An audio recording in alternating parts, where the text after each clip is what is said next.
Assalamualaikum warahmatullahi wabarakatuh. Saya Siti Karimah Alfani, NIM 1910421002 dari kelas akuntansi A. Di sini saya akan menjelaskan tentang analisis kasus audit SNP Finance Deloitte. Pertama yaitu pendahuluan. Studi kasus. Kementerian Keuangan menyatakan dua akuntan publik yang mengaudit laporan keuangan PT Sun Prima Nusantara Pembiayaan atau SNP Finance, akuntan publik Marliana dan Merliana Samsul melanggar standar audit profesional.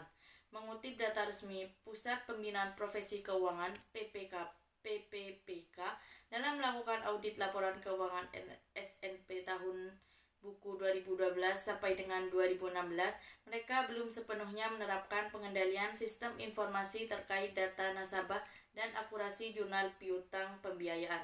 Selain terhadap dua akuntan publik tersebut, Kementerian Keuangan juga menghukum Deloitte Indonesia. Yang kedua, latar belakang kasus. Kasus terjadi di SNP Finance merupakan bagian usaha Columbia, jaringan retail yang menawarkan pembelian barang rumah tangga secara kredit atau cicil. Dalam kegiatannya, SNP lah yang menyokong pembelian barang yang dilakukan oleh Columbia dengan sumber pendanaan dari perbankan atau surat utang. Seiring dengan turunnya bisnis retail, Columbia, kredit perbankan yang ditarik SNP Finance pun bermasalah. SNP Finance diketahui menerima fasilitas kredit modal kerja dari 14 bank. Salah satu bank yang paling besar adalah PT Bank Mandiri Persero Tbk. Namun, pada tahun 2016, perusahaan mengajukan restrukturisasi kredit. Restrukturisasi kredit diperlukan bukan karena perusahaan menunggak pembayaran, melainkan agar perusahaan bisa mendapat kucuran dana dari bank lain. Akan tetapi, SNP Finance malah menunjukkan iktikat buruk. Satu tindakan yang dilakukan oleh SNP Finance untuk mengatasi kredit macetnya adalah menerbitkan surat utang berbentuk medium term notes atau MTN yang diperingkat oleh Pevindo, lembaga pemeringkat. Berdasarkan laporan keuangan yang diaudit oleh kantor akuntan publik Deloitte, namun hasil audit Deloitte ternyata berbeda dengan kondisi yang dilaporkan oleh kreditur SNP Finance. Akhirnya, akuntan publik Marlina dan Merliana Samsul dijatuhi sanksi administratif berupa pembatasan. Aspek prosedur audit dan kode etik. Akuntan publik dapat dikatakan tidak bersalah sepanjang sudah melakukan pemeriksaan atas laporan keuangan klien sesuai dengan standar minimal yang disyaratkan oleh Ikatan Akuntan Indonesia. Melalui standar profesional akuntan publik, dalam kasus ini, seorang akuntan publik yang membuat laporan keuangan PT Sun Prima Nusantara Pembiayaan atau SNP Finance diduga melakukan pelanggaran prosedur audit oleh KAP.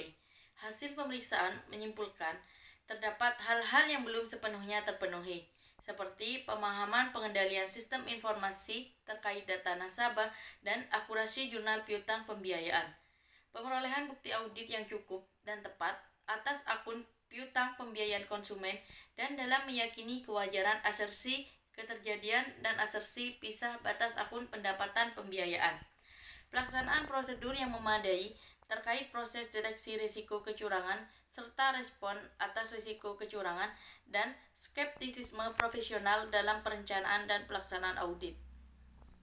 Dalam prinsip-prinsip kode etik, akuntan publik Marlina dan akuntan publik Merliana Syamsul telah melanggar beberapa prinsip kode etik diantaranya yaitu yang A. Tanggung jawab profesi. Pada permasalahan yang terjadi, terdapat indikasi pelanggaran terhadap standar profesi dalam audit yang dilakukan oleh kedua akuntan publik dalam pelaksanaan audit umum atas laporan keuangan PT Sun Prima Nusantara Pembiayaan atau SNP Finance tahun buku 2012 sampai dengan 2016. Yang B. Kepentingan publik. Dalam kasus ini, pihak akuntan publik telah mengorbankan kepentingan publik demi kepentingan mereka semata. Akuntan publik tersebut tidak menghormati kepercayaan publik dikarenakan melakukan kesalahan dalam laporan keuangan PT Sun Prima Nusantara Pembiayaan atau SNP Finance. C. Objektivitas. Dalam kasus ini, akuntan publik tidak menjalankan prinsip objektivitas dengan cara melakukan tindak ketidakjujuran secara intelektual dengan melakukan kecurangan dalam pembuatan laporan keuangan PT Sun Prima Nusantara Pembiayaan atau SNP Finance. Yang D. Perilaku profesional.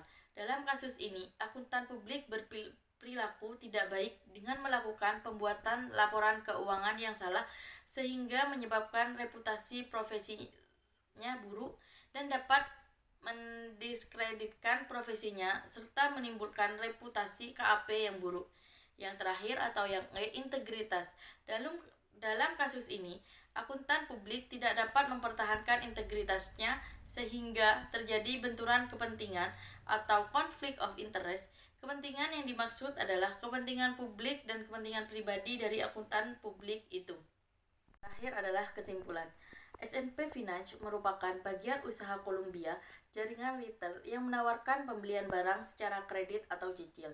Dalam kegiatannya, S&P lah yang menyokong pembelian barang yang dilakukan oleh Columbia dengan sumber pendanaan dari perbankan atau surat utang.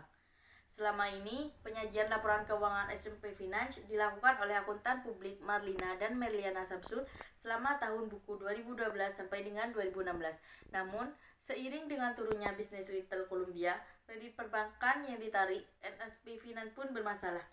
S&P Finance diketahui menerima fasilitas kredit modal kerja dari 14 bank, salah satu dan yang paling besar berasal dari PT Bank Mandiri Persero Tbk. Kemudian, salah satu tindakan yang dilakukan oleh S&P Finance untuk mengatasi kredit bermasalah tersebut adalah melalui penerbitan surat utang berbentuk MTN yang diperingkati oleh Pevido, lembaga pemeringkat, berdasarkan laporan keuangan yang diaudit oleh KAP Deloitte. MTN ini digunakan oleh S&P Finance untuk memperoleh kredit dari bank lain setelah kredit disetop oleh Bank Mandiri. Namun, hasil audit Deloitte atas laporan keuangan S&P Finance ternyata ditemukan perbedaan dengan kondisi yang dilaporkan oleh kreditur S&P Finance atau PT Bank Panin Tbk. Sehingga kasus ini dialami dan terdapat beberapa pihak yang terlibat di dalamnya dan pihak-pihak tersebut mendapatkan sanksi atas tindakan yang mereka lakukan. Sekian presentasi dari saya tentang analisis kasus S&P Finance Deloitte. Kurang lebihnya mohon maaf. Wabillahi taufiq wal hidayah. Wassalamualaikum warahmatullahi wabarakatuh.